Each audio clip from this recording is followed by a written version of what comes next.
Welcome back, everybody, to the Pine Podcast, the weekday edition. You're listening to the Welcome back. Listen, we want to bring to you really good content, so we've added one special person, Chloe Harrison, and we have our grandstand, Jay Hart. Guys, how you doing today? Doing well. What's going on with y'all? Jay Hart, all real, no filler, ain't nobody iller. Everybody know I'm in the building. What is good? Both of these guys are back. And if you want to interact with us, you can interact with us on SoundCloud at The Real Pine, on Twitter at The Pine Pod, on Instagram at The Pine Podcast, and on YouTube at The Pine Podcast. How's everybody been doing? What's new? Let me interject real quick. Uh-oh. Real quick. Listen. I'm listening. The end is near. Is it? Are we talking about Endgame? The end is near, y'all. Ooh. We are officially at the end game. Oh my God. We're in a Marvel's Avengers Endgame watch. I mean, this is the week. I mean, how is everybody feeling about the fact that it's been 10 years and now it's over?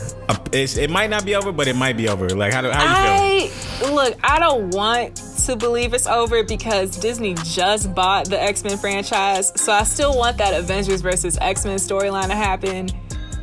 I don't know how I'm gonna feel. I don't think it's gonna hit me until I'm actually in the theater this weekend in terms of this being the culmination of 10 years of Marvel Studios. I honestly don't know how to feel about it. Okay. Jay, you brought this topic up. How are you feeling? And wait, do you say theater or theater? Like, is that, like, Chloe just said theater. I want to hear what you say. Is it theater or theater? Chloe's cultured. Okay. And we're just some knuckleheads. Okay. So I say theater. You say theater? Theater. Theater, okay. Theater. Get hard. What is it? I don't know. It's like a Texas thing to say theater, so I don't know. Like, just go to the theater. Like. Chloe repping Houston all day. Shout out. We're gonna get into some Houston stuff too. But Jay, okay, cool. Jay, how do you feel? I'm good, man. I've been.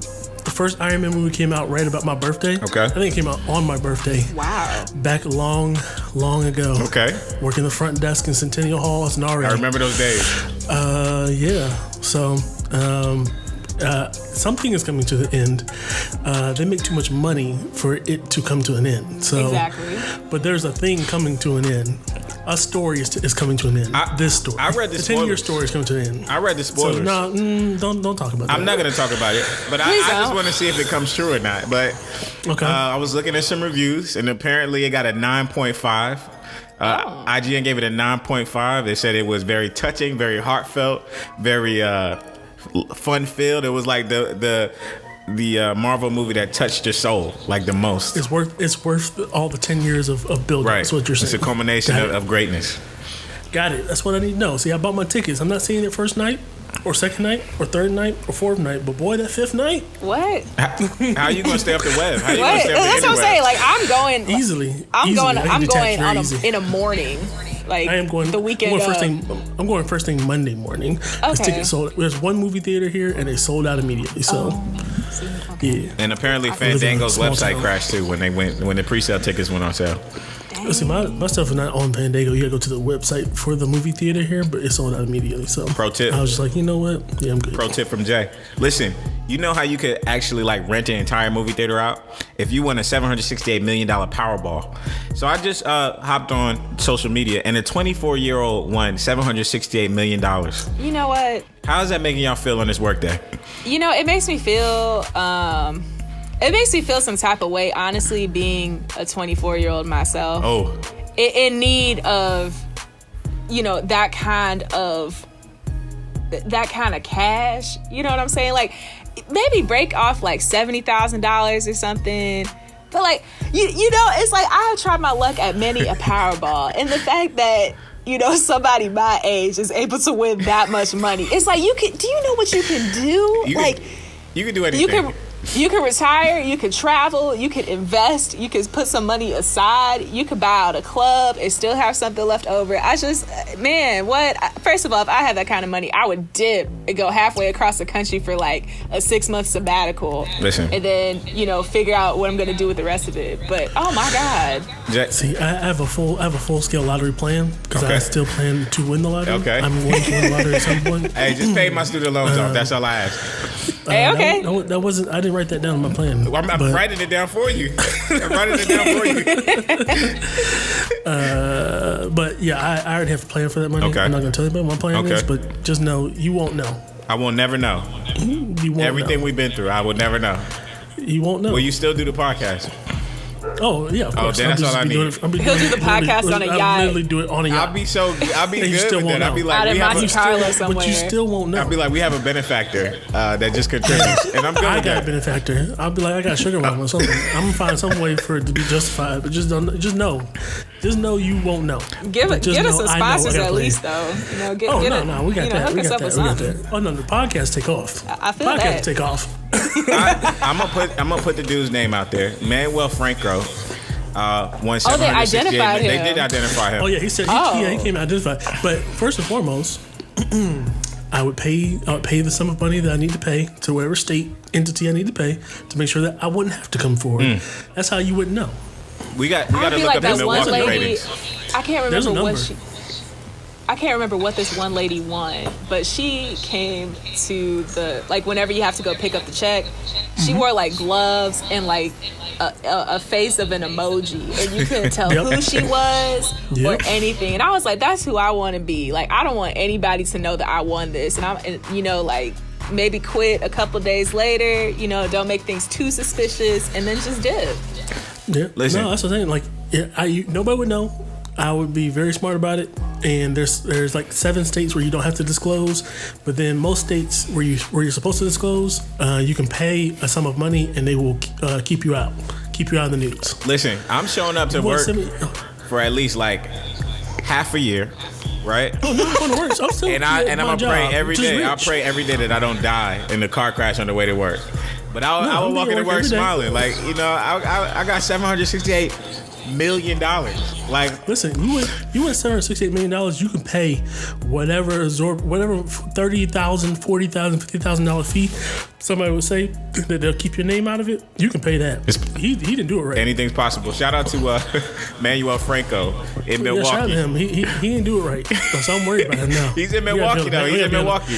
Oh, he's gonna try to buy a ticket to the finals. We already know. Right. Oh yeah, no, hot take. He on watch. We gotta be on watch for him. Protect him, Lord. Franco will be accepting the lump sum, and he will receive just over $326 million after taxes. Somebody protect him. Still balling. We need some divine intervention to protect that young man. Would he be making more money than Giannis? That's a serious question. Yes, he would be without over a lifetime. Though. Oh, that's true. But- He took the lump sum. Okay, did. so that it's not like per year. Oh, wow.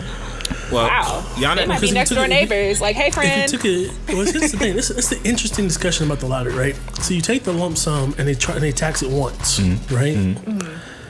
But also, if it's in your bank account, they tax that. they every do tax year. that. So do you You just gotta get take that the, offshore the account. sum every year, Yeah, get that yeah, a tax, Swiss bank and account. just have money every year and be good? You gotta get. Because you're going to end up almost getting all of that $760 million if you do the. You gotta get the that annuity Grand Cayman payments. Island account. That's how you do it. Montserrat. But that's what I'm saying. Like, if you just do the annuity payments, like you're going to actually get close to that $700 million, probably a lot closer than what you would get if you just take the lump sum, and then you can still put money in an offshore account. So Jay, can you That's be the one of one my thing. advisors when I hit? Right? Listen, the first thing you're supposed to do. I'm giving y'all some plan. You are. The This first thing you're supposed to do is you find a financial advisor, and you hire a lawyer and a financial advisor first and foremost when you win the lottery. Mm-hmm. That's the first step. So before you even claim that money, you get somebody on retainer. Hey, I know who I'm talking to first. Yeah, and I feel like the next thing you should do is invest so that way you can continue to generate money. Facts. Turn $2 million to a $4 million. Oh, it'd be generational wealth. We'd Oh, be yes. set. Listen, I need y'all to I go put in- play I put a tonight. Then couple trusts. after the party, y'all need to go play. All right. Okay. Play something. Today's Tuesday, sir. This is the Mega Millions. Wednesday's Powerball, sir. I don't know if anybody is paying attention to Will Smith's Instagram. I try to stay far away from his Instagram. He has a huge following, so it's hard, not to check out what he's been doing. He's filming Bad Boys right now, but he also put a trailer out for a film called Gemini.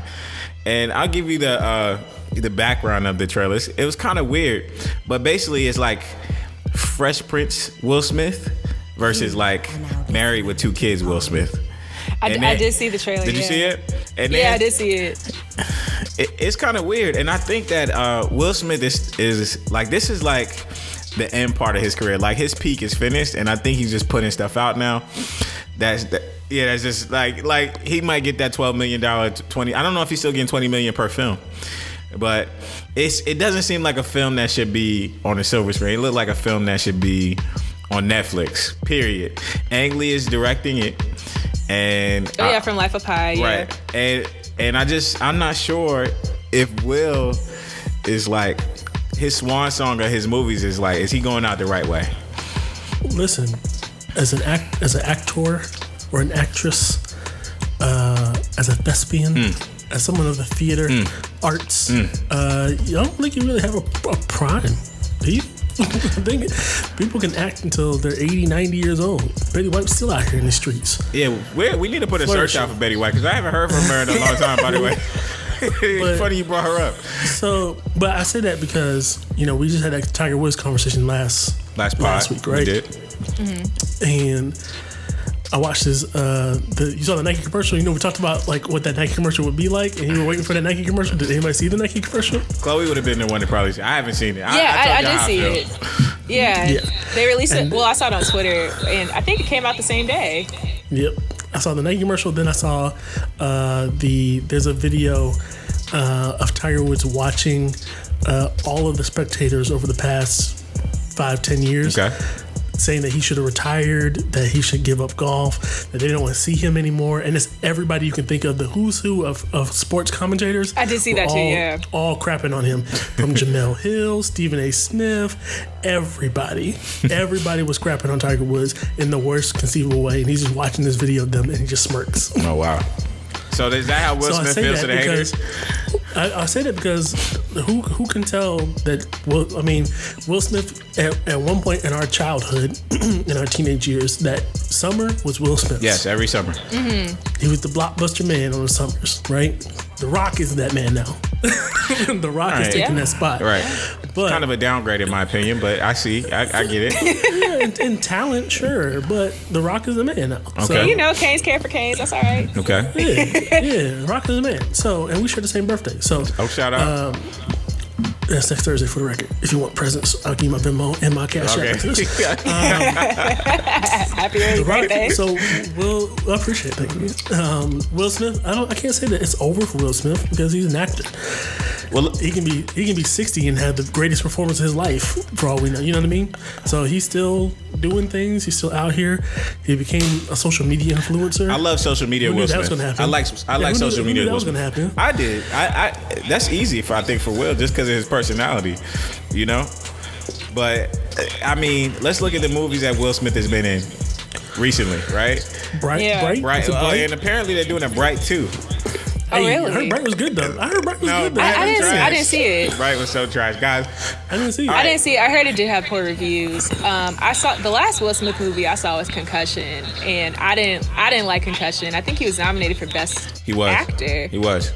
Yeah, and I didn't necessarily appreciate that because for those who don't know, Concussion is about Dr. Benedict Omalu, who was one of the main researchers, and I think he was the one that discovered CTE, and he was researching a lot of former Pittsburgh Steelers athletes and other athletes in the Pittsburgh area.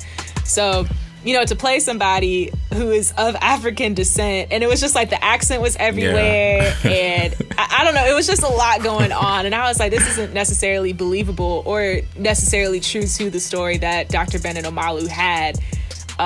So from that aspect, I was like, I don't know, Concussion wasn't really it for me. I think I think 7 Pounds is like the first Will Smith movie that came out that people were like, oh wow, like I don't know if I'm necessarily feeling this anymore. I think that was his last great one. A little shaky. That was his last great one, I think. I think 7 Pounds is polarizing because I think there's some people that really loved it and some people that hate it. I loved it. Yeah, there you go. It's on either side of the fence with that one. 7 Pounds had me crying. I love that movie. That was it. I thought it was okay. That was the last one. I see Jay doesn't care about my feelings. Jay, okay. Well, no, okay. let me ask you a question. So now let me ask you a question.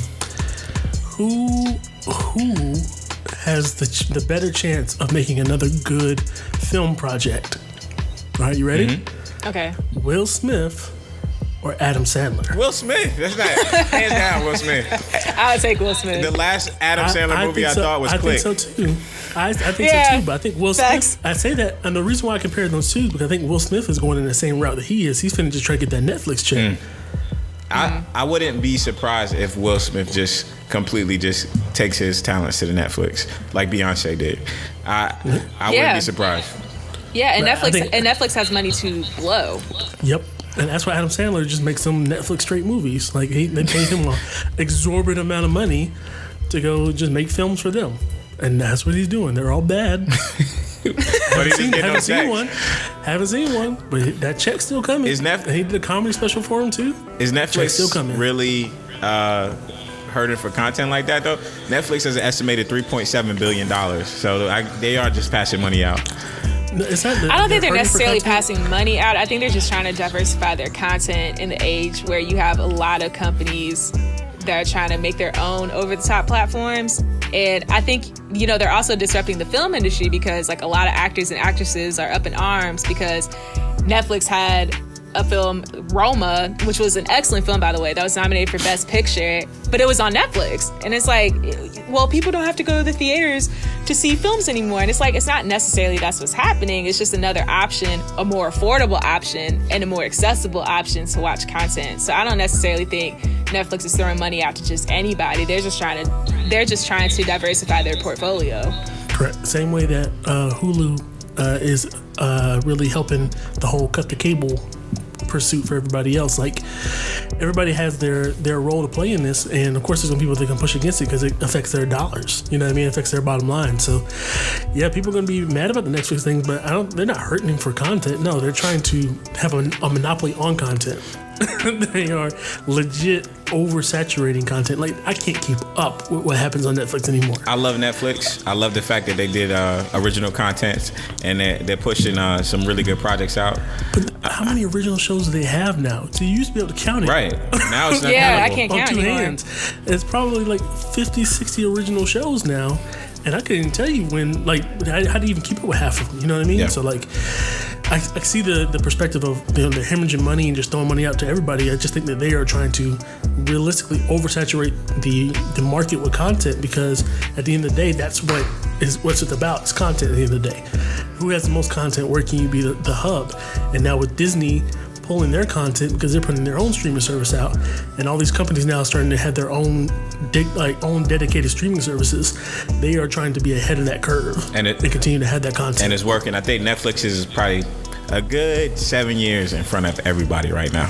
Certainly. Yeah. But it'll be interesting how Disney eats into that. Disney definitely has fantastic content, and I think this Endgame is going to set the tone and have people looking for more on Netflix. That's my hot take. It's really not a hot take, it's just a fact. What's interesting is how great of content we're going to get on streaming platforms, because the whole push to get content off of cable and onto streaming devices, it's relatively still new. It's very, very new, and I would like to see the caliber of content placed on streaming services. Is this going to push people to have better sound bars, better TVs, better chairs? Like, will we only go to the movies for super blockbuster films? That's what I'm interested to see. That's gonna be 8K TVs, man. 8K. 8K. There's a 16K. Japan already has it. So, oh man, that's a lot of data. I don't have 4K yet, so I got the 4K TV. It's nice. It's cool. I like it a lot. But what? Let me know when PlayStation and Xbox get the 4K. What? Get the 4K. Well, the PS5's in the works, right? Exactly. The 4K PS5 is right around the corner. Especially, it's supposed to be coming in 2020. I need that dedicated 4K. Okay. Everything be it. Well, listen, Jay. Did you watch Game of Thrones? I watched a commercial. I saw a trailer. Okay. Jay, come on. Jay, this is the center. This is the TV. Well, I won't even say TV. This is the film. I don't even want to give it that. It's a really important moment in cinematography. Content history. Yeah, content history and cinematography, everything. Yes, it is. Listen, y'all got it, man. I'll let y'all slide and have that. And y'all want to talk about wrestling or anime? I got you, man. Let's go bring it back. He said slide. That's funny. Cool. We're gonna do a Game of Thrones recap. And Jay, we just need you to put your hot takes in on hot takes on a platter. What we should have did last week is y'all asked me to describe Game of Thrones based on what I know. And let's do it right now. Let's do it right now. Jay, I do want to hear this. I definitely want to hear this. Jay, describe Game of Thrones based on what you know. So, all right, bet. So check. There's this young lady. She has a dragon. There's dragons. Dragons are involved. Mm-hmm. Somebody owns all dragons. Mm-hmm. Okay. Something like that. Okay. There's a dude named Jon Snow. Everybody that he's a bastard apparently. Mm-hmm. And he's a person, and then he died and came back to life, and then he died again. Yeah, he's a person. Yep, there it is. he died, come back, and died again somehow, maybe. There was a little person that little person. I like how you were sensitive about his height. Yeah, there's a little person in there. I know his face. I can't think of his name. He was in Elf. There was a lot of violence, a lot of assault on people. There's a war and dragons. Hey, I'm gonna take that recap. That was actually not a bad recap, seeing that you've never seen any episodes. I feel like that wasn't too bad. 25% of the American population laments with you. And then there's a king. He's really young and everybody hates him. He's a piece of crap. And then he finally died and everybody was thrilled. Okay, yeah. Who was that? Right. Who was that? All right. Oh, it's just some asshole. Yeah, I know you're talking about, Jay. I see. Yeah. I know you're talking that's about. the early seasons. Okay, so it's like he's been following, but not. He's been, on the feed or not on the freeway. I literally gave you everything I know about Game of Thrones, from pop culture references and people randomly talking about it. Game of Thrones has a big impact because you know a lot. You know a little bit about a lot of stuff right now. That was good. You said Jon Snow is a person. That's a great start. Fantastic start. That's a human. So here's the thing. I thought that the second episode of Game of Thrones was great. I thought it was one of my favorite episodes out of the series. I feel like they're still doing a little bit too much of, discussion where you could show me in action scenes. But it's cool. It's a build up. So apparently this longest Game of Thrones episode is about to drop, season 3. Yes. On top of the NFL draft, on top of Avengers Endgame. Like, that's going to be like a crazy day. And then we might get Houston, Golden State. We might get that too. If Houston acts right tonight, we'll get that. Oh, and then Bucks Celtics too. Like that might be possible. Right. So like, but what's crazy about this next Game of Thrones episode, and then we could go back to talk about episode 2, but episode 3 of season 8. It's going to be the longest battle sequence in the history of film and television. And it's going to be longer than any battle sequence in Lord of the Rings. I don't know if it's going to take up all 84 minutes of the episode, but it's supposed to be the longest battle sequence in the longest episode of Game of Thrones. It's going to be ridiculous. And Jay, this is why you need to see it. This is why you need to see the episode. Even if you don't watch anything else in Game of Thrones, just see them beat each other up. Just see everybody beat the mess out of each other. People gonna die. I'm gonna be so sad. I wrote down the list of the episodes that the writer said I'm supposed to watch, and those are probably the ones I'm gonna start with. Okay. Chloe, me and you have been coming up with a theory. Yes. And it's been working for about a week, I would say. Actually 2 weeks now, because after we seen the first episode, we just started bouncing ideas off of each other. Mm-hmm. Go ahead and break that theory to the people, and let them know that they heard it first here on the Pine. Yeah, okay, so it's funny because, I don't know, I'm, really into coming up with theories. I know I had one, specifically for Avengers Endgame that I came up with last year, but after the season premiere, Rosano and I were just talking, and we were like, yo, maybe, we were just like, oh, maybe, Aegon the Conqueror, Aegon the First, is the Night King because only Targaryen can ride dragons. And then we were like, Oh, wow. Like, this might be a whole thing. So I wrote this whole theory out as to why Aegon the Conqueror is potentially the Night King. And I remember, like, one of the things I thought about was, well, like, the Night King is supposed to be thousands of years old. He's supposed to have been a threat to the children and the rest of humanity. How is that possible? And I was like, well, maybe it works like the Iron Throne, where the king doesn't live forever. Because if you notice, in I think season 6 or 7, when Jon and Daenerys are visiting, season 7, when they're in Dragonstone, they're looking at the cave drawings, and the Night King at that point has a beard, and this current Night King doesn't. And then if you also notice, in one of the earlier seasons, the Night King takes up one of Castor's babies and turns him into one of the undead. So is that supposed to be his heir? Is he dying and, supposedly now he has an heir? Like, do the undead die again? Like, that's a whole thing to explore. But I personally think it's Aegon the Conqueror, because only Targaryen can ride dragons. A lot of Game of Thrones is based on War of the Roses, which is something that really happened in British and French history. And Aegon the Conqueror is supposed to be like William the Conqueror, and he's like the one character that we haven't really gone into detail. And being that there's only 4 episodes left, they've brought up Aegon a lot of times, and they keep bringing up Balerion the Dread, which is the dragon he rode on. And you can even see Balerion's skull in the intro to season 8, and even on the astrolabe, which is like the sun thing that they show every so often. Like, the last part of the astrolabe that they show is like 4 dragons and the comet.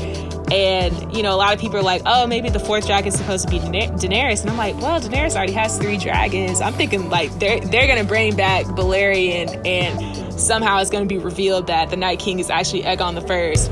So at the end of the day, a Targaryen is going to sit on the throne. It's just a matter of who's it going to be. This is our lottery ticket. And it makes a lot of sense. I've had a lot of people say, no, that doesn't make sense. That can't be right. I personally think that Aegon, this is round 2 of his conquest of Westeros. I think it didn't happen the first time. I think he was killed by the Children of the Forest the first time, or something maybe went wrong. But now this is round 2, and he's collecting dragons, right? Right now he's on a temporary dragon right now. I agree. They don't have that dragon skull in King's Landing for no reason. I definitely think he's probably going to try to resurrect that dragon in some form or fashion and ride it. Balerion, like you said, Balerion the Dread, the largest dragon, was the only dragon that conquered all 7 kingdoms. And what does the Night King want to do? He wants to conquer Westeros. Why? Yeah, and the thing is, well, according to the books, like, Aegon conquers 6 out of 7. So to your point, he probably has unfinished business, because I think he like dies of a stroke or something. But yeah, I think he does have unfinished business, where it's like, okay, this time I'm really about to get all 7 on all y'all. I also think this makes sense too, because HBO is doing the precursor to Game of Thrones, talking about the Golden Age of Men. And what better storyline to have than the rise of Aegon Targaryen? Because from doing research, the Targaryens were one of the lowest classes of dragon riders in the land that they came from. They came to Westeros because they had a dragon, and they conquered Westeros because they had a dragon, and there were no dragons in Westeros. They came from like the Golden State Warriors, right? like one of their best squads. They were the weakest player. They weren't getting a lot of play, and then they went and started their own thing. So I just think it's interesting. I think this next episode is going to recap a lot of that, and I'm excited to see. I'm excited to see it too. And then, like, the way the dragon glass and Valyrian steel plays into it too. Like, those are the 2 weapons of the Targaryen family. It makes too much sense. And it's just like he can extinguish fire and not get burned, while Daenerys, she doesn't get burned, but her clothes burn. So I don't know. And that's reversing the Targaryen. Like, if you're dead, you probably can do the same things, but just in reverse. Yeah, and then also just watching the episode, when Podrick is singing Jenny's song. Jenny's song is supposed to be a song about forbidden love, and in this case, in my mind, it's supposed to parallel how Rhaegar had married Lyanna Stark while everyone thought that he kidnapped and raped her, and those are obviously Jon Snow's parents. But at the end of the episode, they showed two of the Night King's generals, and I'm like, yo, like they both have long hair, and I'm like, one of them has to be hair. Right. I was like, one of them has to be Rhaegar. I'm thinking like Rhaegar is one of the Night King's generals, and like, you know, he's a descendant of Aegon the Conqueror. I don't know. It's just the way this is adding up. Like I personally believe that, you know, at the end of the day, this is a Targaryen family affair. It will be, and I think we'll see a lot of that explained in the third episode of season 8 that Jay hasn't watched. I'm almost there. Hey, we're gonna switch it to the NFL draft.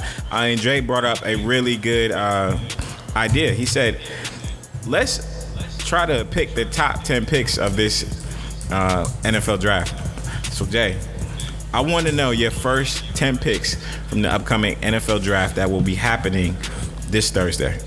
The first 10. Give me. This is kind of hard. Well, give me this. Let's do it because you remember Jay when we used to do the Budweiser pick the draft, and then you brought up a good point. He's like, it's impossible because there's going to be trade, so you'll never get it right. Yes, that's real. So I think the top 2 picks are the only 2 picks I think everybody definitively can get right. That's my thought process. So, and that's 1, Kyler Murray, 2, Nick Bosa. Okay. Both of those picks work. Can you give me 3? It's going to be interesting what your Jets do because I think y'all are picking between one of 4 players. Right. Quinnen Williams, Josh Allen, Devin White, Ed Oliver. Yes. Right. My guess would probably be Josh Allen. Because y'all haven't had that good rush in. I think we need a rush in. I think that we already have that position filled with a Williams that's already there. Cat Williams, he's there. Leonard Williams. It's pimping. And I feel like Leonard Williams is more of an inside disruptor. Yeah. Like a rush in, like an edge rusher. No, I think I think that is a need, and I agree. I think Josh Allen goes there. I agree. I think we need a good linebacker. They're looking to move Darren Lee from Ohio State currently. So why not fill that role, right? Yep. Why not get draft picks? I'm going Josh Allen 3. Raiders are at 4. Quinnen Williams is not going to make it past there, so I'm going to go Quinnen Williams there. Devin White 5 to Tampa Bay. Pick 6 is going to be interesting because do the Giants reach, quote unquote, and take quarterback here? They need a quarterback. Or they do. Do they wait till 17? No, they need to start building their quarterback farm system now. But they need to do it yesterday. And it would make sense too. It's about to be 2020. Eli, this should be Eli's. They need a quarterback, right? But they needed a new quarterback for the next decade. Between Daniel Jones, Drew Lock, and Dwayne Haskins, you have 3 quarterbacks that are all projected to go in the first round. The only other team that will be picking between them and then their second pick in 17 that needs a quarterback are Miami and Washington. So out of 3 quarterbacks, do you get the one that you want? Or do you think that one of the guy that you really want ain't gonna make it past 13? And if you do, then you take quarterback at 6. At 6, you have to take a quarterback. If you take quarterback at 6, I think it's gonna be Haskins. I think Dwayne Haskins would be good for the Giants. I think he should sit for a year behind Eli, and they should move on from there. He doesn't have to, even if you get the touches that you need from your running back, Saquon Barkley. You still have Dwayne Haskins sitting there, just learning. This is what I'll tell you. I can see a scenario where they don't take Haskins, or take quarterback at 6 at all. I see a scenario where they take the best player on the board, and the best player on the board is Ed Oliver. I can't see it. Because, I don't see it either. I'm gonna tell you why. Because this is my thought process. Miami at 13 needs a quarterback, right? They do. They just signed Ryan Fitzpatrick. But do they draft a quarterback this year that's going to put them in a position to be competitive? I think or do you wait and take Tua or a quarterback next year? I think they're definitely going to wait for Tua, right? I think the signing of Ryan Fitzpatrick, because you don't know what you're going to get from him. Correct. He can have a great season. He can have a great 6 games, right? And still put you in a position. Magic. Right. The Fitzmagic might pop up. And he has a great 6 games, right? Correct. And he doesn't put you out of the quarterback race, right? He just sells tickets. It's fun. They keep it moving. And I don't think that there's a quarterback that on that board, and not disrespect to Drew Lock or Haskins or anybody, that is going to come in and immediately change a franchise, right? So if I'm the Giants, I know I got 2 first-round picks. I'm going to go ahead and take the best player on the board and take Ed Oliver.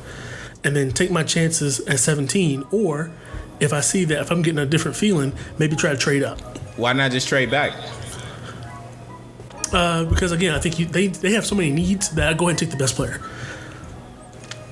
Because I think, is Olivia Vernon still there? Or is he gone?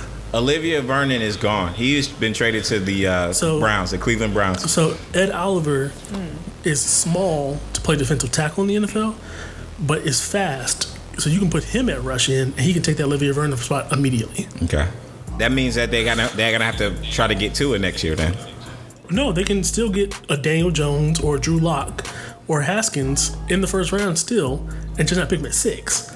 Because the next team that might pick might be Miami, right? So you pick 13, and they pick at 17. So Miami and Washington, the 2 teams that probably are the only other likely teams to take quarterback in this draft. Since 1 through 10 is a little bit much, Chloe, what's your 1 through 5? Jay did a fantastic job giving us 1 through 6. Yeah.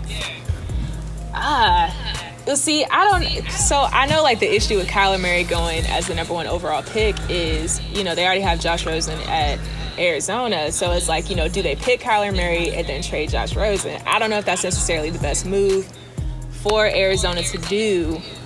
I'm looking at all these teams' needs just to see like what they would even do. Question for you real quick. What if they take Kyler Murray and trade Rosen to the Giants? Right. For pick 6 or pick 17. I think that's too high.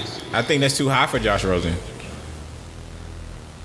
That's the thing. Is like what is Josh Rosen's value in relation to draft picks? He was picking top 10 last year though. He definitely didn't show top 10 talent last year though. But he also so that's the thing. Is like what's his value in trade compared to draft picks? He had no players around him in the offense that was inept. That's why they fired the coach. It's true. After the first year, because they needed more offense. The worst ranked offense. It's true. He had. And when a Larry Fitzgerald in the world or David Johnson had down year 2, there's nobody in the world that could have made that better, right? So like, I think it's too early to make that determination on Josh Rosen. That's all I'm saying. 3-10 record, 55 completion percentage, 11 touchdowns, 14 interceptions. Ooh, folks, that doesn't look great. Yeah, I think that's a second round pick right there for me. But again, I think if you throw anybody into that same kind of scenario, how do you expect them to be successful? You're right. You're absolutely right. That's true. It's kind of like the Phoenix Suns, like how they get a new coach every year. Yeah, they're on what? Devin Booker's 5th in 5 seasons. Yep, you gotta put the people around them to be able to be successful, right? And put them in a position to be successful. Nobody was gonna survive in that. Guys, who are your favorite skill position players in this upcoming draft? Somebody that could have helped Josh Rosen. Let Chloe get her 5. Okay. Yeah, that's true. Let me give my 5 in. Okay, so if I'm the Cardinals, I don't know. Like, in terms of this whole interceptions thing, I would go with somebody defensively. Now, whether that's Nick Bosa or Quinnen Williams, I'm not sure. I feel like they go 1-2, whether it be Arizona, San Francisco. Then in terms of 3, I'm with you, Jay. I would pick Josh Allen at 3rd. And then I feel like Kyler Murray should go to New York. I feel like he should go to the Giants. I think, if Eli can't make an impact early on in the season, maybe they bring in Kyler and he can make an impact, especially like that matchup with Saquon Barkley. You got young, fresh legs on both ends. You got somebody who's a dual threat, somebody who can throw, somebody who can, take off just as fast. I think that would be exciting for New York to have at 6 with Kyler Murray. If he's there at 6, they're definitively gonna take him. I have no doubt about that if he's there. Yeah, now with the Raiders and with the Buccaneers, I don't know. I'm like really biased on this because I really do want to see Devin White and Greedy Williams succeed.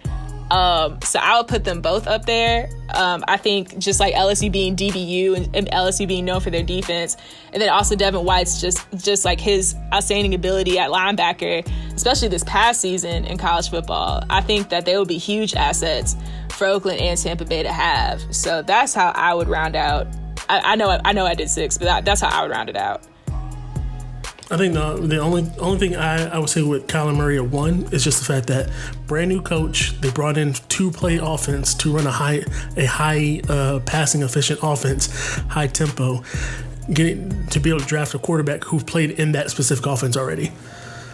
Then the other thing I also want to think about, because I don't really remember it, is like, how is Josh Rosen's like locker room presence? Like, was he considered a leader? If they didn't like him, that's a huge factor too. Then I could see like why they would want to take a new quarterback at 1. But I don't know. From what I read earlier, the New York Post was saying that there's a lot of sources saying that they would go with Nick Bosa as the number 1 pick. And not go with the quarterback. I can see that. I always think that with a brand new coach, especially when you brought in this coach who didn't have a whole lot of college coaching experience, but you bring him in for offensive specific, that a coach doesn't want to come in and inherit somebody else's quarterback. It definitely was. It was an unfortunate situation. Yes. Yeah, they want to bring their own quarterback and build them from scratch, and that's why I have that Kyler Murray piece. But I can see really any other scenario, go defense, whatever that means to do. That defense would be nasty with Quentin Williams or even a Nick Bosa. Even though I don't personally like Nick Bosa. Yeah. No, wait. They brought in Cliff Kingsbury, right? Yes. Arizona? Yes. Okay, yeah, from Texas Tech. Like with the whole Pat Mahomes thing. But at the same time, like Texas Tech was so wishy-washy in the Big 12. Like they were a spoiler, but they were never like really one of those top teams that were like actively competing. You know what I'm saying? Like they were a top 4 team this year for the Big 12 championship, but they weren't one of those teams that like actively stood out in your mind like, oh, they're a front runner for the Big 12. Like, you still had Oklahoma to worry about. Like Texas came up in recent years. West Virginia was still out here. So I don't know. And then that's the thing, is like, does a Big 12 offense necessarily work? Like I know college offenses are favored in the NFL now, but will a Big 12 style of offense work in the NFL? With all the RPOs and stuff that they run, that is exactly the offense that the NFL wants now, I think. But I also believe that, shoot your shot. And you live and die with it, right? They need a lot more than just quarterback. So even throwing him out there, as great as Larry Fitzgerald is, he ain't the answer. And he's getting older. Yeah, they need more skill positions. They need a lot more. But I think with new coach, new offensive coach, quarterback just seems like the way to go. But I'm willing to be pleasantly surprised. I'm just concerned that the Kyler Murray trade goes down. Like the Josh Rosen for Kyler Murray trade actually happens. I'm not sure it's going to happen. Rosen to the Dolphins. Anything can happen. Like nothing's set in stone. What did they trade Rosen to the Dolphins? Go get like a Devontae Parker or something. That would be. And now you give Kyler Murray somebody to throw the football to. Yeah, but Devontae Parker, for what you said, a second round quarterback. No, I'll take it. he just needs a lot of development, and I can't see his value just being that high. I just can't visualize it being that high. Crunch time where you have, and it's not really a strong quarterback class this year. Like you have one guy that you know is going to be solid. Hence why I said the name about Miami. Like I can see them 100% just like, you know what? We'll wait. Yeah, we'll wait. We shall see. I'll jump to my favorite skill position players. I'm gonna go with the beast that is DK Metcalf. I think he is I think he's very intriguing, right? Like I don't think he's gonna be a Calvin Johnson player by any means, even though his measurables are similar. But I think that he's somebody that should be top 20. I think he's somebody, a team should draft him at least top 20. I think he had a pretty good combine from what I heard, and even though Ole Miss, Ole Miss just ain't the program right now. It's just in shambles. But I think there's something solid about him. I could see him. Tampa Bay is solid on their receiving core. They lost Deshaun Jackson, but I think 5 would be very high. If I had to say he needed to go somewhere, why not give him to the Detroit Lions? At 8. Like, why did that? They have a solid receiving core, but they lost Golden Tate, so there's a hole there to fill. Yeah. Miami will be a good place for him to go to. The Falcons don't need any more receivers. I was about to say, they already got Julio. They already got can't think of his name. Whoa. So there's a lot of spots for him, top 20, and I think that people are putting him past the 20th position. I think somebody's gonna jump. 26. Yeah, I think Calvin Ridley. There you go. I think somebody's gonna jump. I think somebody's gonna jump for him. Greedy Williams, another individual that I think is like severely. I don't think he's underrated, but he's not getting the juice that Patrick Peterson got when he came out. He is not, and I don't understand why. He's the I don't get it either. And I love his length. I love how physical he is. He looks like he can play physical and also be that coverage corner that you need. And you know, when you get into the NFL, your body's gonna change. So it's just so many places that he could go. You know, like and he brings a lot of passion to the game too. Like every team can use him. Every team can use him. So and I mean, just like the name within itself, if that doesn't tell you enough, right? He's marketable. Like he's had this nickname since he was a baby. And what LSU DBs have disappointed? Exactly. It's interesting, Morris Claiborne. It's interesting. No, that's debatable. That's debatable. He's been a solid corner in the league. He doesn't jump off the page, but he's done his job. Not worth the pick that he got. Look, he disappointed on the Wonderlic test. All right, I will give you that. But yeah, I agree with Rosano. He's not name brand, but. No, he puts in the work. He puts in the work. Real LSU fans will know. Right, thank you. There's only two corners that are projected to go in the first round anyway. So that does that increase their value or decrease because we can pretty much get a corner at any time because you know what I mean? Like, does that increase their value or not? The fact that right now only two projected. No, I definitely think that it increases Greedy Williams' value. I think his pedigree, the history of and the legacy of LSU corners coming into the league and doing a good job cements that, right? Like he led the SEC in interceptions, right? So over the past 2 seasons, I think he's a solid. Should have had that one against A&M. We're not going to talk about We're not going to talk about that, but he's just a solid playmaker, and I'm not understanding why he's not getting the hype. Like, D linemen are cool, right? But like, it's a passing league now, and you don't really come across somebody like that with those intangibles. So why not? And then I also think, to go off the LSU point, like Tyrann Mathieu went in the 3rd round, you know, and Tyrann Mathieu's been able to make a killing. Well, most of that's because of the off the field stuff. Yes, I mean that's very true. But still, like, you know, cornerbacks can still be steals in the draft if they don't get picked as high. 100%. You know, when you are known as DBU, like, you really can't go wrong with having a corner from LSU. Yeah, I just think that because of the way that offense is, that the NFL is structured really for offense. Like, defense doesn't have the same value in terms of what corners can do in the NFL. Like, they can only bump within the first 5 yards. You know what I mean? So, like, a lot of times the value of defensive line and linebackers is higher because they're able to go get the pressure on the quarterback to try to disrupt things to make it easier on the secondary. So I think that's probably what really more why you always see defensive line, offensive line, front 7 people always valued so high in the NFL draft, and corners kind of get dropped down to the bottom, especially now with the way that rules are put together for the NFL. So, like, I think if you think somebody's elite, if you think that he's elite, yeah, you go take the elite of the elite, right? And we've also seen people thought they were elite that didn't get drafted very high. I mean, they drafted very high and they failed. You know who came to mind? Adoree Jackson came to mind. Right? And there's some people who were not thought of as being elite that are amazing, right? And that end up being game changers. This is facts. So those have to be my 2 guys. My last guys, the other Ole Miss wide receiver, AJ Brown. Okay, I think he's solid. Ole Miss has 3 receivers in this draft that are all incredibly talented. They're very talented. They didn't really have the best quarterback at Ole Miss, and I just think they're going to shine in the league. I think they're that's another school with off the field issues that kind of hurt them because they couldn't play in the bowl games this year. Facts. And I also don't think I personally haven't heard a whole lot of talk about, you know, the Clemson players in this draft, like Dexter Lawrence and Clelin Ferrell. Nope. I mean, like, their national championship tape kind of show them what kind of talent they're bringing to any of these NFL teams. They're going first round. Yeah, they're definitely going first round. But I don't know. I've seen, like, they're projected like low first round. I'm like, oh, I guess. I mean, I don't know. Should be a little bit higher. Clemson also has a history of the defensive linemen getting to the NFL not being great. This is true. That's true too. That's true. Yeah. And the linebackers. Their wide receivers do show out, but yeah, that is the truth. Yes. We're gonna Go ahead, Jay. Can me and Cole get our skill players? Go ahead. Let me hear. Let me hear. Come on, Ray. I'm sorry. Come on, Ray. Let's talk. Let's get in here.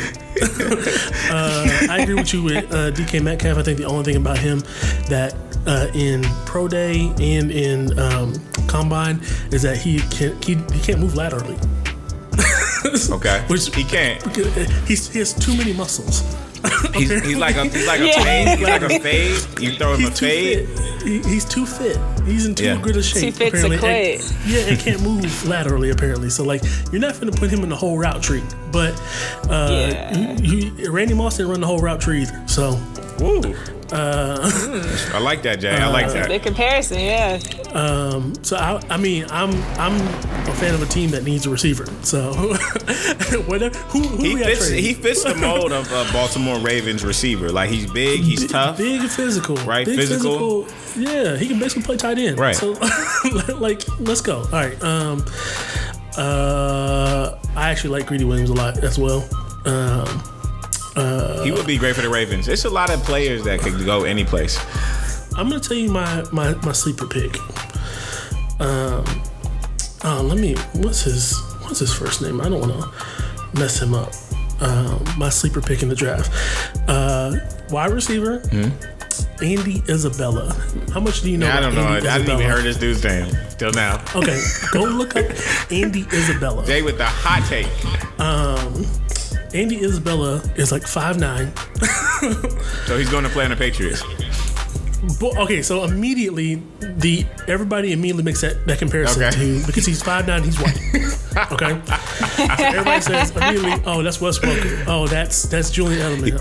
He's going to play the Patriots or the Chargers. One of the two. That's Danny Amendola. Right, facts. All right, so let me tell you his stats. Andy Isabella ran a 4.27 40. Okay, that's pretty impressive at 5'9". Andy Isabella, I can't remember which one of the corners won the NFL, like not NFL or one of the draft pick corners that's gonna be in the league that he beat in a 40-yard dash. He ain't Edelman. He's Edelman times 10. I'm gonna go look at this tape. Get in open field. Don't let him get in the open field. You're not catching him. I'm gonna look at the tape. The dude is absurd fast. He's Tavon Austin, but with better heart. Wow. Like, it's ridiculous. Okay. From UMass too, no less. Yes, so that's my sleeper pick. Jay, he is white. He is white. I told you. I told you. So that's my sleeper pick. If he ends up like in a Green Bay or a New England yes. That if you're in a fantasy football league, I'm giving you free tips, Rosanna. I'm giving you free tips. If you're in a fantasy football league and he ends up like on the Packers or in a New Orleans or in a New England, that's a late pick. That's a late pick for your fantasy draft. But will he emerge in his first year? That's the question. Like a lot of those guys come out year 3, year 2, right? It'll be interesting to see. I said a late round pick. Have him just stash it on your bench. Okay. It'd be like if you were smart like me and kept and used a keeper on Tariq Cohen. Yeah. Okay. Yeah. Want to get you a championship. Chloe, who are your top skill position players? Oof. Well, I mean, Greedy Williams. I think obviously. Who else? I think. Well, I don't know. I'm trying to think. Like you can maybe pick the same guys we picked. Nah, Jamel Dean, I really liked. Like he ran the fastest 40 at the combine coming out of Auburn, which I think is pretty solid. I don't know. I always like to look at speed for me. Like that's always an intriguing factor. Shoot, I don't know. I honestly, to be honest, I haven't really like paid attention to the 2019 NFL draft at all. I barely have. It's just not. It's not that sexy of a draft this year. It's really not. It's not. It's not. But it'll be interesting to see, like, how many of these players 5 years from now are going to be, big talks of the town. Because I mean, like, there have been a lot of NBA drafts just to compare recently, where it's like, oh, okay, like this wasn't the best draft, but you got like some pretty big picks, like Giannis Antetokounmpo going 18th. Yep. It's like, oh, okay, like shoot, who knew? I think there would be some Jared Allens in this draft. where it's just like this, dudes can arguably have Hall of Fame careers, but you would have never known about them like until maybe like their third year. So Yeah. it's going to be a deep draft. It's going to be an interesting draft. It is, yeah. We're going to switch to the NBA. And we're going to talk about Jay's boy, Russell Westbrook. All right. Russell Westbrook has been struggling, Jay. And people have talked about everything from his attitude to his jump shot. It's not news. It's not news. This is broken. This is old news. But this has been a season-long slump. But what will happen with Russell Westbrook and like his attitude toward his currently constructed team if they get eliminated by Portland? Nothing. Everything will stay the same. They'll just do the same thing again. I think there's some foundational pieces there. Westbrook, PG, Steven Adams, Grant, T-Ford, and then I think what you're going to see is if they are smart and do what they should have done 3 seasons ago, is Billy Donovan will be out of there. Okay, I was about to say, like, is there a coaching change? Okay, that should be priority. Well, Jay's been saying this for years. He's been saying this literally for like 3 years. I said when he got hired. I was like, can we do that again? Okay, so if they do get rid of Billy Donovan, like, who do you think they would go after? They need discipline. They need discipline. They actually need an offense. They need plays. Yeah. Like the offense is give it to the superstar, get out of the way. Yep. Which is why Westbrook and it's why they're shooting 43 pointers in a game for a team that can't shoot. There's not a shooter in the team. The shooter they did have, Doug McDermott, let it go. He was. Like they don't have shooters, but they're shooting 43s. You're trying to compete. You're trying to outshoot Dame Lillard and CJ McCollum. It's not happening. When your team is built to play defense and dominate inside the paint. Put Dame on the block every time. Russell Westbrook. Do it every time. Yep.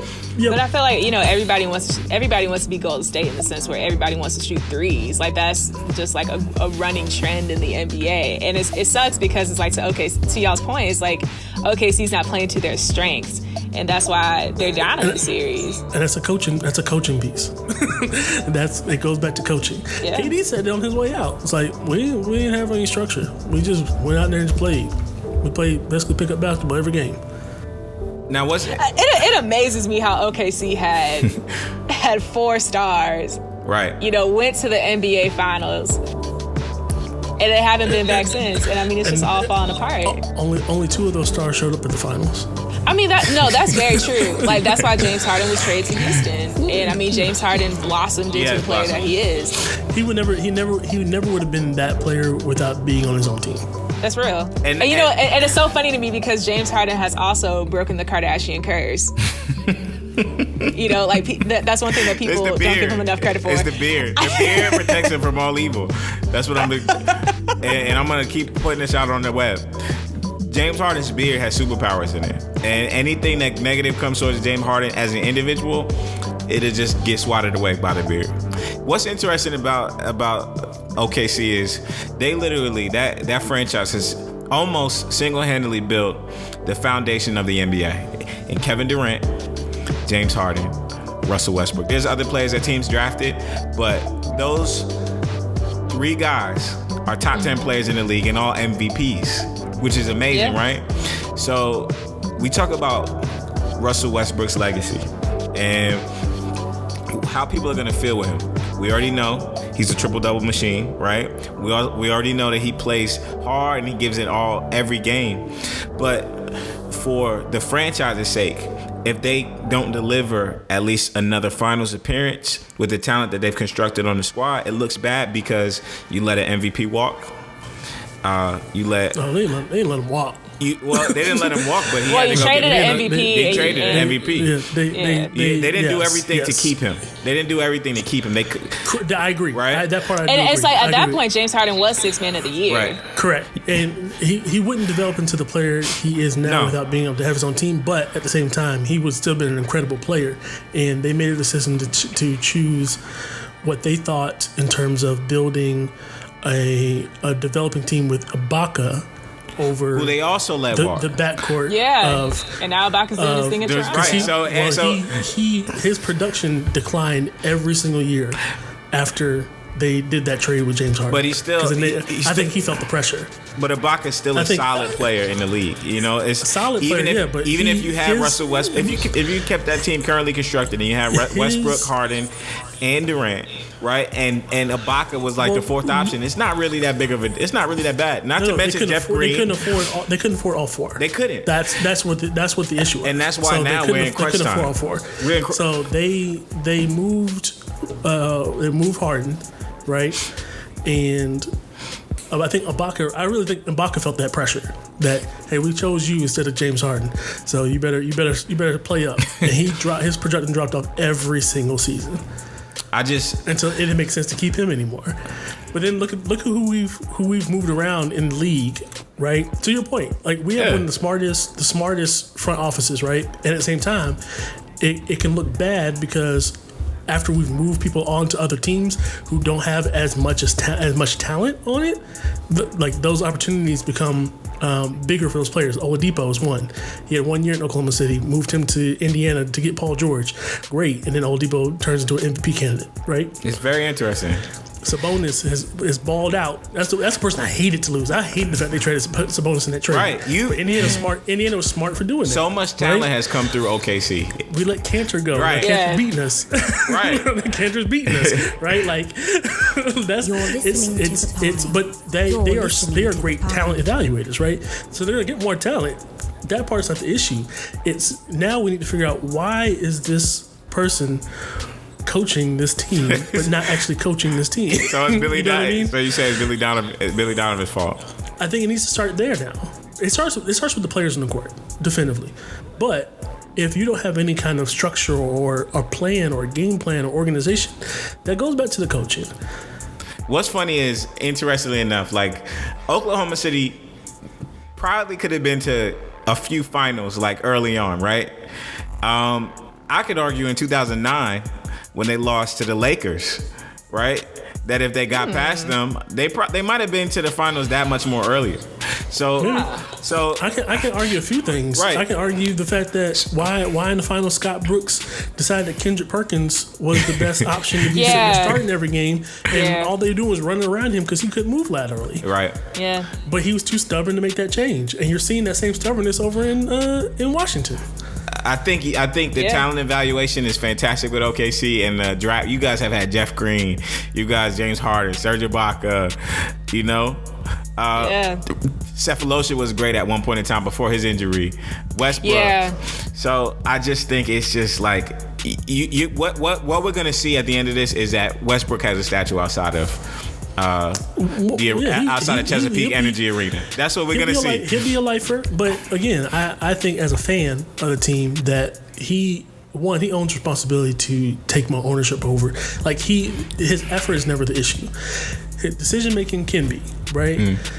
If we're in a sequence and you miss 2 threes and then miss 3 more, like, all right, bro, you're not a shooter. You can't shoot your way out of a slump. You're not a shooter, right? Attack the rim. Use that time to get other people involved. Get everybody else going. But you also, as a team, and this is where it goes back to the coaching, you know you're not a team that can shoot. Why are y'all shooting 43s? The one game that we won in this series, they shot less than 33s. Do you guys think that OKC is going to turn it around? No. You think y'all think it's game, set, match? Yeah. No, because I feel like one more. I feel like the what's the word that I'm looking for? It's just like the chronic thing that they run to is playing hero ball and trying to outshoot the other team, and it's just like that mentality is just not going to work, whether in this series or if for some chance they turn it around and somehow are able to move past Portland. It wouldn't work in the next series. It's either way. It's just they're gonna have to take this L at some point. Now it would be interesting should this go to 7. How does that look from Portland's standpoint? Because Portland has lost in the first round the past couple seasons. And that was something I was very interested to see, like how they would come out in the series. And so far they're doing extremely well. But that was my thing too. Was if they lost in the first round one more time, would it be time for them to start reevaluating who they have on their roster? That team would get blown up. They've been Dame, and then they traded CJ, all that stuff probably. Right. But in this same instance, I think Oklahoma City is just going to be a coaching change. It has to be a coaching change. It just has to. The same issues that when you're up 3-0, when you're up 3 games on Golden State in the conference finals, and then you lose that series. It's some same issues. There's that same issues are here. Yeah. Yeah. Listen, it's going to be interesting to see what happens this offseason with OKC. They have a lot of players on 1-year deals where they can add shooters, they can add their needs. Somebody that I think has got a lot of potential, Hamdou Diallo, the dunk champion. I think he's got a lot of potential. He's solid. He has to develop a jump shot, obviously, but he's electric. Yes. He's an electric player. Once he learns how to shoot, he's gonna be all right. He's gonna be all right. Nerlens might not be there. Nerlens may be there. I mean, I don't know. I would like I've to been keep real him. iffy on Nerlens since he was drafted, to be honest. Yes. I don't know. He should never be a starter, but I would like to keep him because he gives good energy off the bench. he does. We shall see. They got to get it done. They got to figure out how they're gonna make it happen. You know who's getting it done though right now? The Boston Celtics. Boston Celtics have turned it up recently. The Boston Celtics swept the Indiana Pacers. Granted, they did not have Victor Oladipo, and they will be taking on Milwaukee in the next round of the Eastern playoffs. Chloe, Yes. who do you pick in this series? I got Milwaukee. Because look, I understand Boston has Kyrie. Kyrie Irving has, the highest winning percentage within like 50 games of playing in the NBA playoffs. I understand this is the man that hit the shot. This is a man that has championship experience. This is a man who's really trying to be a leader in a Boston Celtics locker room. I still have Milwaukee. I just felt like, even though both swept their opponents, I just felt like Indiana was just a few shots away from making this a series. If Indiana had Victor Oladipo, if Indiana hadn't made some bonehead decisions, I believe it was, I can't remember what game it was, but it was like they were like trying to throw in the ball and they threw it out of bounds. It's like they're just a few decisions and a few shots away from really making this a series with Boston. It's like, yeah, Boston's peaking at the right time and, they're feeling really good because they're winning and stuff. But I just think like, given the lack of challenge that Indiana provided at the end of games, given the fact that Indiana couldn't close things out in the third and fourth quarters, Milwaukee's not going to play that. No, it's a completely different team. Milwaukee's out for a championship. Giannis has been training with Kobe over these summers. Giannis, he's finally gotten past the first round. Like, we get to see the first Bucks team after the first round since Ray Allen, Like, Milwaukee wants to capitalize on that. They want to prove why they have the MVP. They want to prove why they're the number one team in the East. I just feel like Milwaukee's really going to come in here and punch Boston in the mouth. Granted, I feel like it's going to be a long series, but I have Milwaukee moving on. I just think, Giannis is a man on a mission, and he's really going to motivate this team to be on the same page as him. Jay, what's your take? I think the way Boston's playing right now, regardless of Oladipo being there, I think that they may not have swept the series, but they were probably going to do 4-1. I think it's going to be. I think it's going to be a challenge. I think it's going to be if they are clicking and gelling at the right time, and with a coach who put them in the position last year to do the same thing, right? And if they stay healthy and they're playing at this kind of level, I think it's going to be a bigger challenge for Milwaukee than they think. I think Milwaukee's been coached greatly. There's a lot of talent. I think they're still too early, personally. I think this, if anywhere they're going to slip up, it's going to be in a series with Boston. Yeah. And Boston takes the series. I think this is our Eastern Conference Finals series that's happening too soon. And I think it's going to be a 6 to 7 game series. I don't think that Boston is going to dominate the way they did because they don't have an answer for Giannis. And I can see Giannis getting 35, 13 every single game this whole series. Al Horford. I can see that too. But Al Horford is not the guy to guard Giannis. What does Chris Middleton do? Chris Middleton they have to play really good because on the opposite side, Boston has way better skill position players. Like their guards, Boston's guards, hands down, are top to bottom better than Milwaukee's guards, right? The only thing Milwaukee might have an edge on is the shooting. Boston's shooting is a little bit sporadic, but if we look back, right, this is Giannis's this is going on to his third year being in the playoffs, and I just think that with the team that Boston has constructed, right, who overachieved despite the fact of all the injuries that they had last season. And Jason Tatum, we saw him rise, we saw him grow up. I think we're going to see a lot more of that. I think these teams are built for each other, but I just think Boston is better constructed. And we have a Kyrie Irving. People were saying, well, Boston's not playing well when Kyrie Irving is there. Gordon Hayward, where is he? These guys are actually gelling now at the right time. Like, it was perfect. Like, they were like mediocre throughout the regular season. And like they're hitting the switch at the perfect time, perfect time. I think Terry Rozier is gonna have a big series, only because we've got Eric Bledsoe dealing with Kyrie, right on the first wave, and then you have Rozier coming back. I mean, who's really the Bucks' second option at point guard that's really gonna stop a scoring guard in Rozier? George Hill? Okay, cool. But I mean, I think George Hill's defensive prowess has taken a step back in year 10, where you have a hungry Terry Rozier that's going to be attacking like all the time. They have too many options, and I don't think Boston has enough defensively to weather the storm. So I got Boston in 6 games. All right, solid. No rebuttal. Nobody's arguing that.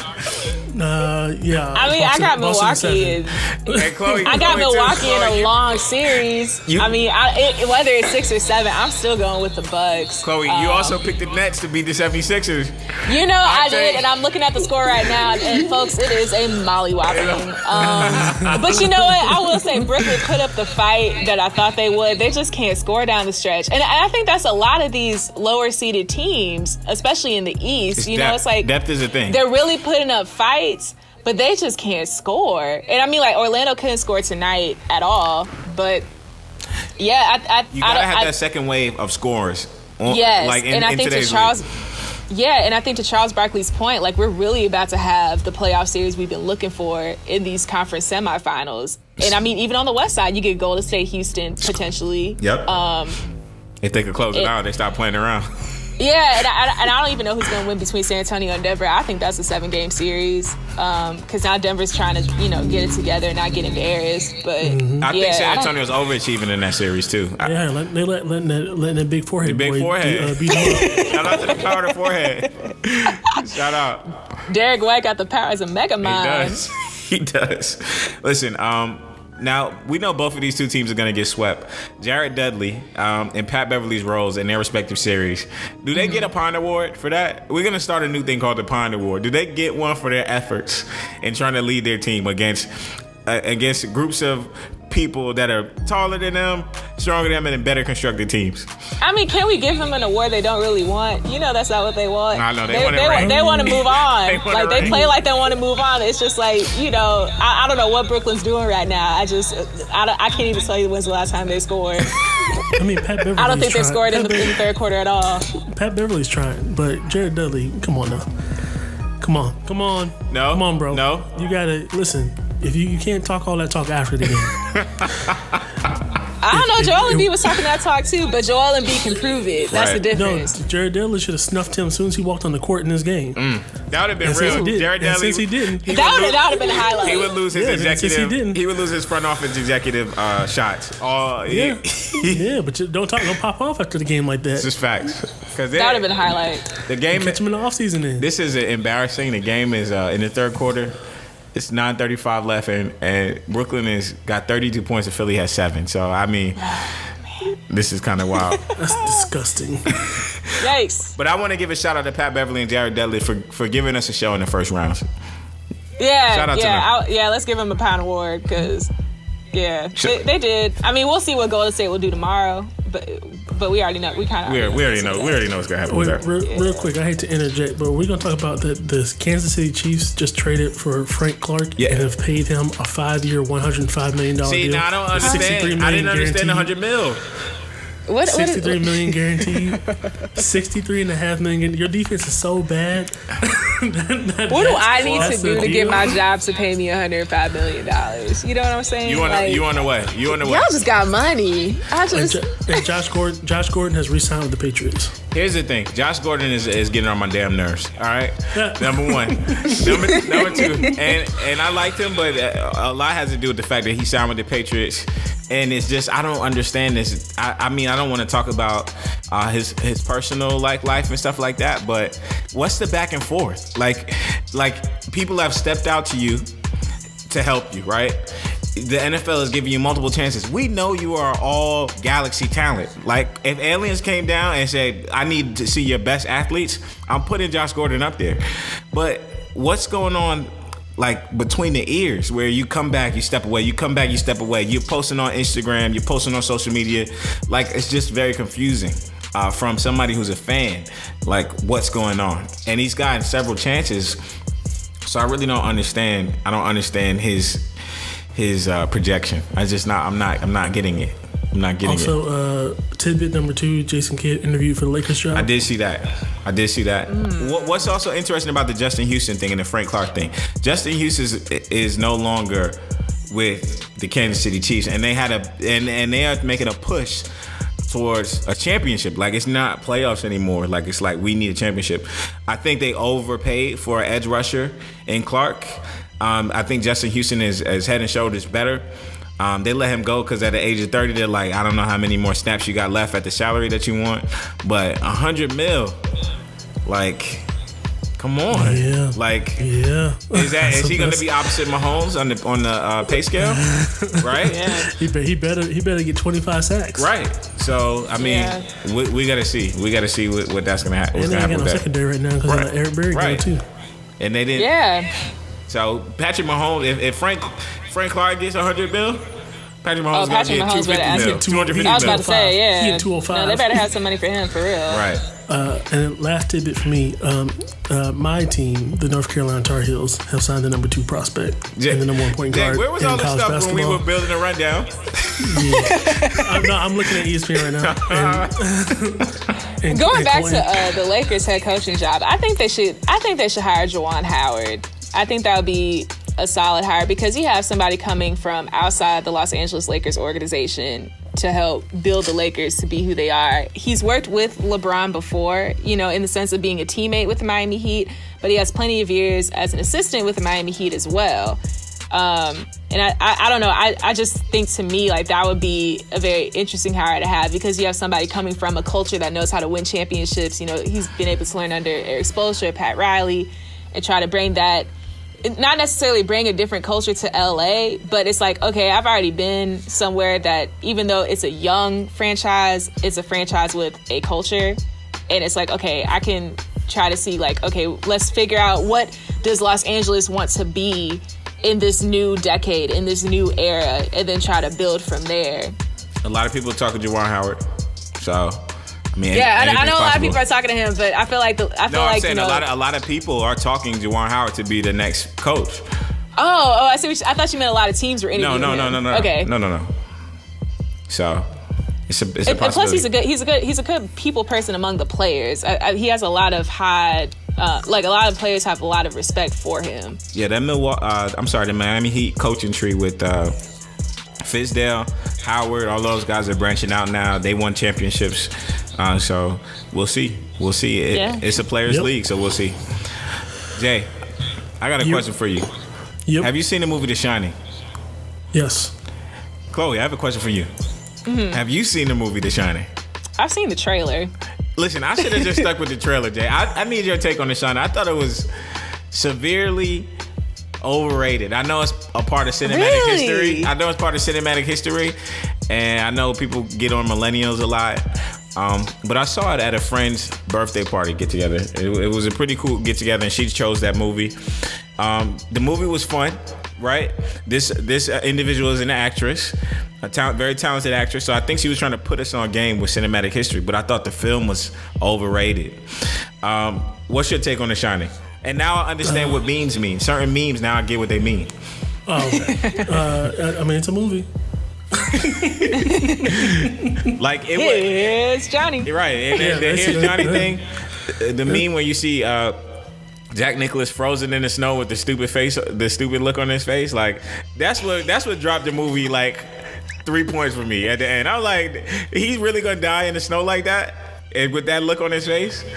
So it was interesting. It's a movie and it came out. It was, but it's it's like a Criterion Collection movie though, and I'm just surprised that it did that. I don't know. That trailer's always giving me the creeps. I mean, just like the music and then the blood rushing into the hotel lobby. Like, it fills up your view so you can't see the elevator. I was like, oh, no. Shot selection, sound design, A1. It's cemented in history of film. Right. Sound design, shot selection, cinematography, A1, right? Storyline, character development. Get out of here. Get out of here. It's a scary movie. Get out of here. It's like what scary movie really does have like good character development? I'm gonna shout out Jordan Peele right now with Get Out. That's real. That's real. Right? Us too. That's not a scary movie. That's a thriller. I think Get Out scared me, man. I was shook after watching Get Out. It's a thriller. Okay. We can put it in that. Us is a thriller. Us is partly a comedy. It wasn't funny.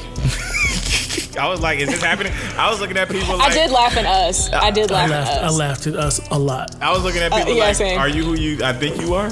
You know? Are you tethered? Are you tethered? Right. Right. So, it was an interesting film.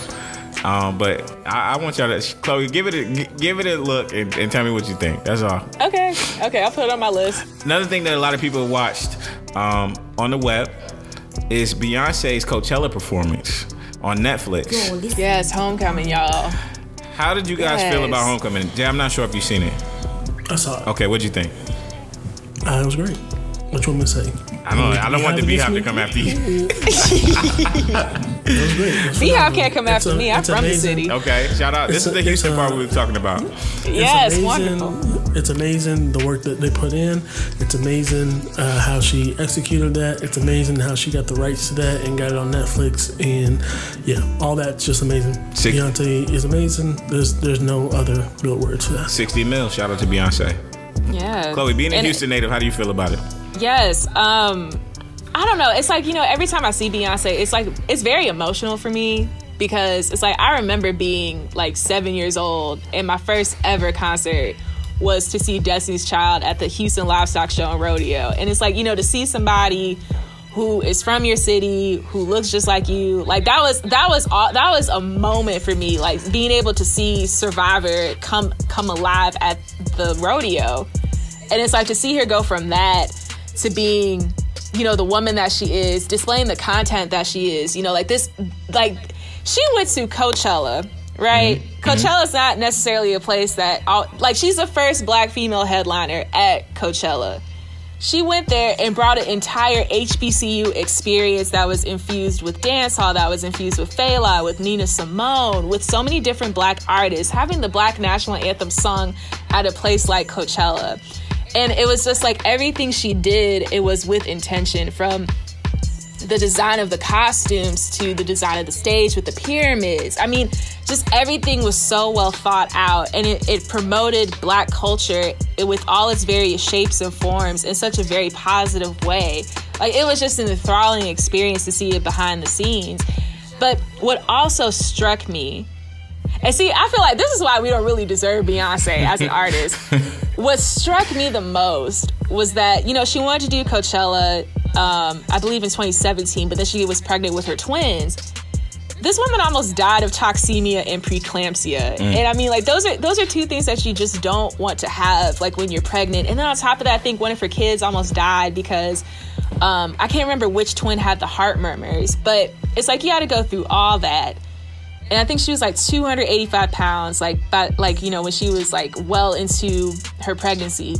So go from that to her first post-pregnancy practice to like 35 days before Coachella, like trying to get herself back in shape and only eating like apples and like certain other foods just to get in shape for Coachella and make it the live movie experience that it is.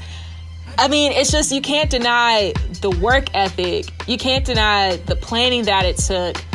to pull off the costumes, the stage design, the meetings, you know, and still trying to make it a once in a lifetime experience for someone who has never seen this before. You know, it's just like you're exerting your body, your mind. She's exerting her dominance on the music industry. You could say. I mean, that's really it.